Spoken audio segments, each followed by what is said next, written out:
नमस्कार। मैं अभी कीवी ऑर्चर्ड पर हूँ और ये अप्रैल का फर्स्ट वीक का समय है। अभी कीवी के पौधों में जस्ट विंटर सीजन के बाद नई बाइंस निकली हुई हैं और अभी बहुत सारे बाइंस निकलने की शुरुआत हो रही है। अभी पूरी तरह से जो है नई बाइंस निकली नहीं हैं। तो ऐसे में अभी हम क्या करेंगे, कौन सा काम करना चाहिए। तो आप देख पा रहे हैं नई बाइंस में जो है अभी फ्लावरिंग की शुरुआत होने जा रही है, यानी फ्लावर बनने की शुरुआत है। और जैसे कि आप देख पा रहे हैं छोटे छोटे दाने के रूप में ये फ्लावरिंग की फर्स्ट स्टेज है। ये फ्रूट नहीं है, ये जो है फ्लावर यहाँ पर बनेगा। इन बाइंस पर अब फ्लावर बनेगा, अभी फ्लावर बना नहीं है। ये बड्स जो दिखाई दे रहे हैं ये बड्स जैसे खुलेंगे ओपन होंगे फिर फ्लावर यहाँ पर बनेंगे। और ये फ्लावर की जो है ये फर्स्ट स्टेज है।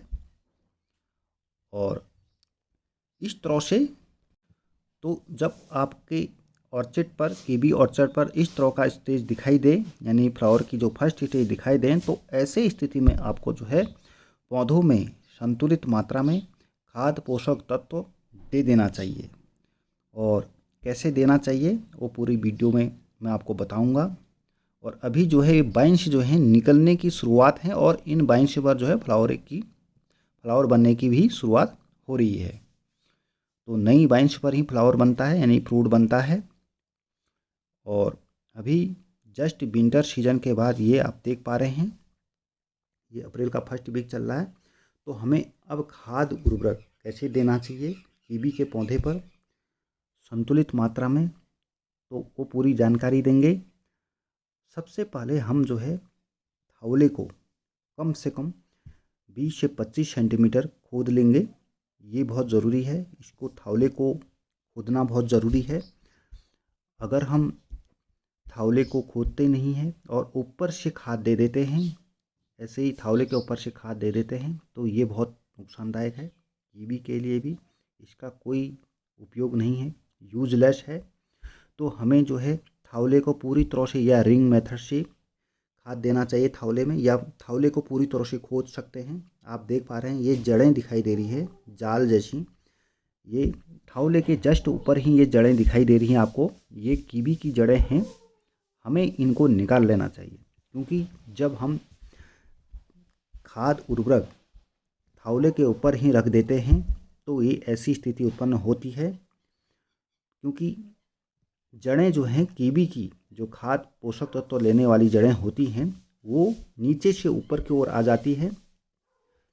जब उनको खाद पोषक तत्व नीचे नहीं मिलते हैं तो ऊपर की ओर आ जाती हैं। जब हम थावले के ऊपर हम सड़ी गोबर की कंपोस्ट खाद डाल देते हैं तो उस पोषक तत्व को खींचने के लिए ये ऊपर की ओर ज़्यादा आती हैं। तो इसीलिए ये जड़ों का जाल ना बने थावले में पूरी तरह से। तो हमें जो है कम से कम 20 से 25 सेंटीमीटर नीचे गहरे थावले को खोदकर उसमें मिट्टी में मिलाकर अच्छी तरह गोबर की कंपोस्ट खाद को मिला देना चाहिए, ताकि ये समस्या भी ना हो कि ये जो जड़ें दिखाई दे रही हैं जाल जैसे आपको दिखाई दे रहे हैं, इतनी सारी जाल जैसी पूरी तरह से फैल जाती हैं थावले के ऊपर ही जस्ट ऊपर, तो ये ना बने। और जब पोषक तत्वों को हम अच्छी तरह से जड़ों तक मिला देंगे, नीचे तक गहराई तक मिला देंगे, तो फिर ये जड़ें ऊपर की ओर नहीं आएगी। तो ये समस्या उत्पन्न हो जाती हैं। विशेष रूप से आप देख पा रहे हैं कीवी में तो ये जाल जैसे हर प्रति वर्ष निकालने की इनको सख्त ज़रूरत पड़ती है, ताकि जो है ये इनको हम जब निकालते हैं तो नई जड़ें बनती हैं। उसके बाद नई जड़ें बनने के बाद जो है खाद पोषक तत्व पौधे को अच्छी तरह से मिलते हैं, वो अच्छी तरह से पोषक तत्वों को एब्जॉर्ब करते हैं। और अगर हम पुरानी जड़ें जो हैं वो खाद पोषक तत्वों को अच्छी तरह से एब्जॉर्ब नहीं कर पाती। तो इसीलिए जो है ये बारीक बारीक जड़ें निकलनी चाहिए और हमें कम से कम 20 से 25 सेंटीमीटर नीचे खोदना चाहिए और फिर अच्छी तरह से मिट्टी में गोबर की कंपोस्ट खाद मिलाकर इसको पैक कर देना चाहिए। आपको इस तरह से अगर आप खाद देते हैं कीवी के पौधों में तो आपको बहुत ज़्यादा इसका यूज होता है खाद का। और अगर आप ऊपर से थावले के ऊपर सड़ी गोबर की कंपोस्ट खाद खाद डाल देते हैं तो वो यूजलेस है, वो किसी तरह भी काम में आने वाली नहीं है। तो इस तरह से हम जब अच्छी तरह से इसको पैक करके आप जैसे देख पा रहे हैं ये थावला तैयार कर देंगे।